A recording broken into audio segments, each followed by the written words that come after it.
سیستم را به نام سرکولاتوری سیستم سیستم دورانی. امروز ما سیستم را میخوانیم که تمام دوران بدن تشکیل میده. البته در این شامل دو سیستم دیگه است. یک سیستم است به نام سیستم قلبی ویایی، دیگه سیستم است به نام لمفاتیک. یعنی دو سیستمی که در این ما داریم، یک سیستم به نام سیستم کاردیو واسکولار سیستم، سیستم قلبی و ویایی.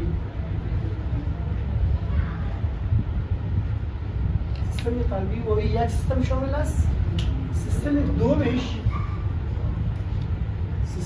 دومش به نام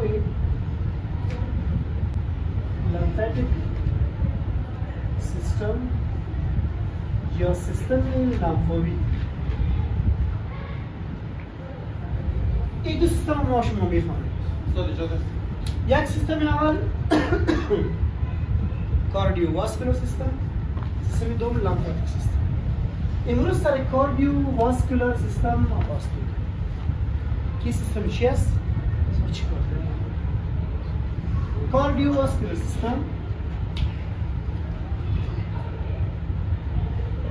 کاردیو واسکولار سیستم یا سیستم قلبی و ویایی.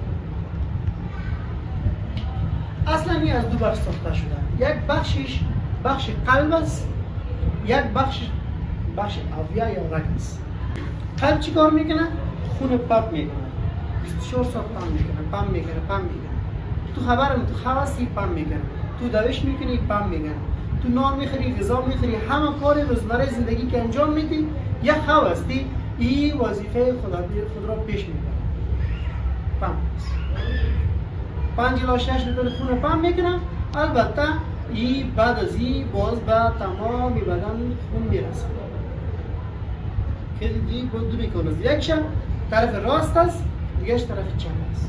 طرف راست خون دی اکسیژنیت است یا خون ناپاک است و طرف چپ خون اکسیژنیتد یا خونی که دارای اکسیژن باشه. سعی کنید. خب اول تعریف قلب رو بیشتر میکنیم. قلب چی است؟ قلب یک عضو عضلی است، که در ناحیه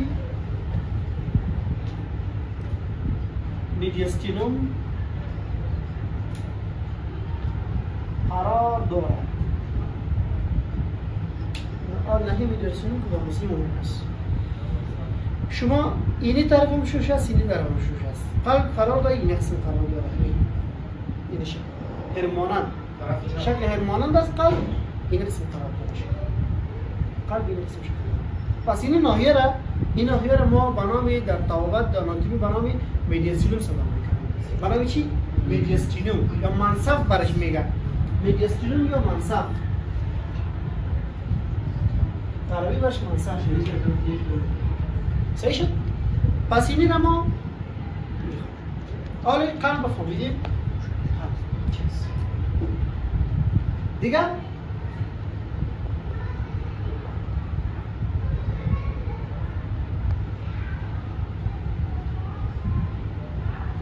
پوش قلب است.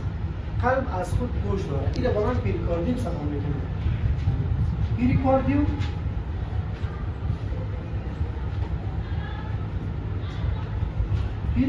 به معنی پوش قلب. مثلا کسی که جلد ما بدن ما پوشانیده، شش از جدا خود پوش داره، بطن از جدا خود پوش داره، مگر قلب هم از خود جدا پوش داره. این را برام پریکاردیوم یاد میکنه. برام چی یاد میکنه؟ این باز به دو بخش تقسیم شده. یکش پریکاردیوم جداری است، یکش پریکاردیوم حشوی است. یکیش جداری دیگهش برای حشویات میشه. این پشت قلب است. این شما می‌بینید این برای پریکاردیوم است. این خود عضله قلب است. باز این طرف بیرون میشه می‌بینید. این پشت برای پریکاردیوم. این هم پشت پریکاردیوم است. خودی جدار قلب مثلا جدار قلب میگیرم.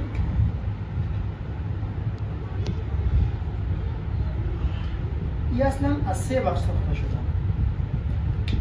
سعی کنید 3 بخش. از خارج به داخل، از خارج اولش به نام اپیکاردیوم نامیده میشه. اپیکاردیوم اول. دومش، طبقه دومش که است، این دوم به نام مایوکاردیوم است. به نام مایوکاردیوم یا این را میگه طبقه عضلی. اصلا جدارش هم اگر میزنیم، خب جدار چی است؟ جدار قلب است. جدار قلب از 3 طبقه ساخته شده. اپیکاردیوم از خارج به داخل است. خارج به داخل. اپیکاردیوم، مایوکاردیوم و سوم طبقهش که داخلی طبقه است، این را به نام اندوکاردیوم نامیده میشه. به نام چی نامیده میشه؟ اندوکاردیوم نامیده میشه. مثلا اگر من رسم قلب بکشم اینجا،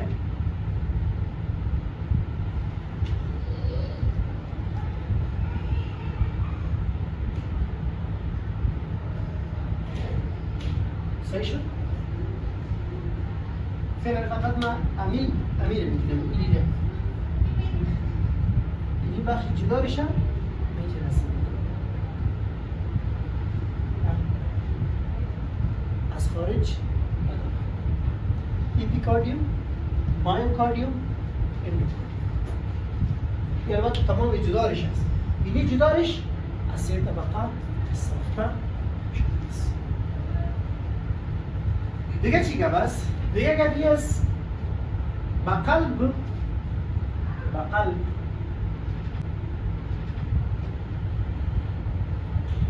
دو شریان آمده باشه. بس میکنم قلب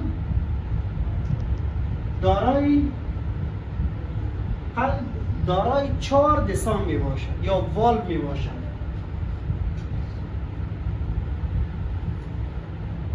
چهار دسام می باشد یا به نام والو یاد میشه. به نام چی؟ والو. شدنش مال این والوش بند است. والو میخوام 4 دانه دسام یا والو ما میخوام. کدام است؟ چی نام داره؟ کجا قرار داره؟ دیگه چی است؟ قلب مهم. قلب دارای 4 جوف می باشد. خالصای جوف می باشد. این هم مفهوم داره. 4 جوفش چی است؟ اولی نمیگه موضوع خوبتر میکنه. 4 جوفش چی است؟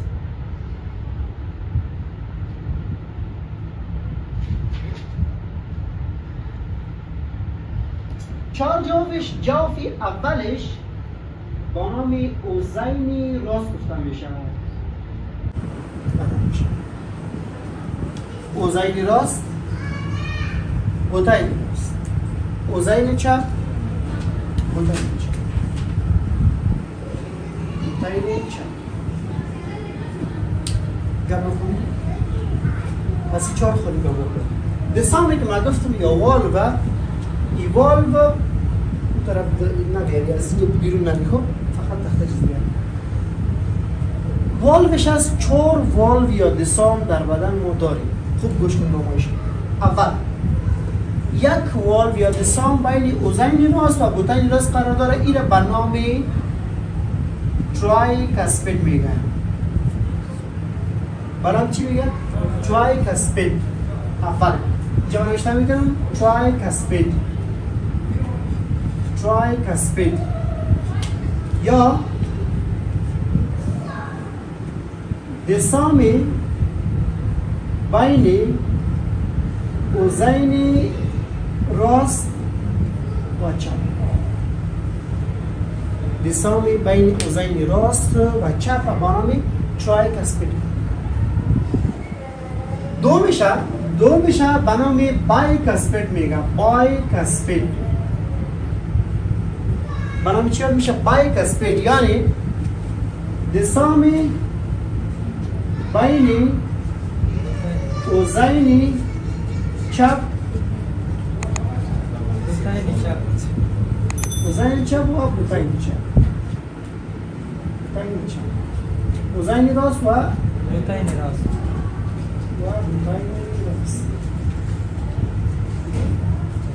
این را فهمیدی؟ چند دانه شد؟ ترایکاسپید، بایکاسپید.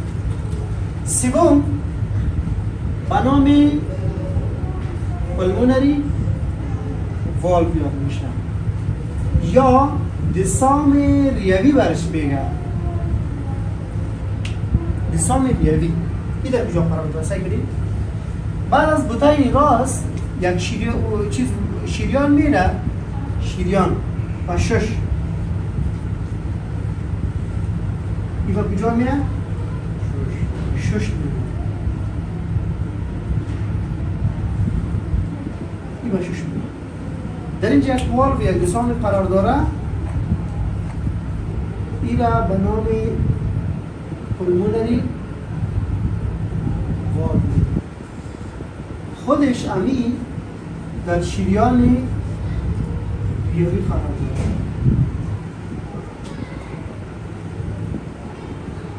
در شریان چی؟ در شریان ریوی قرار داره. سه دانه شد. چهارم که ما داریم او را ما میگیم اورتیک والو یا دسام ابهر که برش میگن. بعد از اینکه به اوزین راست با بوتین چپ، از بوتین چپ یک شریان به بدن میرود، این قسم از بدن میره به تمام بدن خونی اکسیژنی را میرسن. یعنی کلانترین شریان در بدن به نام شریان ابهر یاد میشه. بعد از او در اینجا یک دسام قرار داره، این دسام به نام اورتیک والو یا دسام ابهر میگن که در شریان ابهر قرار داره. این بود 4 والوش و 4 بوتینش. اوزین 2 بوتین و 2 اوزین 4 بوتین. این بود ساختمان استراکچری قلب. شما این در اکسان ببینید، سعی کنید خب این جدول قلب است، این جدول قلب، اپیکاردیوم، مایوکاردیوم، میوکاردیوم. دیگه را سعی کنید. اوزین راست، بوتین راست، اوزین چپ، بوتین چپ. اینجا اوزین راست، بوتین راست، بوتین چپ، اوزین چپ. اینجا پردم قرار بوده. اینجا برام اینترا آدیو سپتوم و اینترا ونتریکولار سپتوم میگه برش. چی مانا؟ سعی کنین این پرده رو ببینید که اوزینات و بوتینات با هم جدا کرده هست. این را به نام پرده سپتوم میگه. اینترا آدیو سپتوم یا پرده سپتوم بین اوزینی و پرده بین بوتینی است. این رو با هم جدا کرده این سپتوم هست.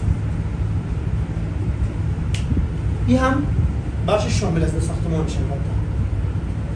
خب دیگه چی است؟ دو رنگ دیگه است. او را خیلی پسند شده نداره. این هم دساماتشه. سعی کنید ترایکاسپید مایترال. هم دو رنگ دیگه. وظیفه قلب چی است؟ دو طرف راست ویزولیشن.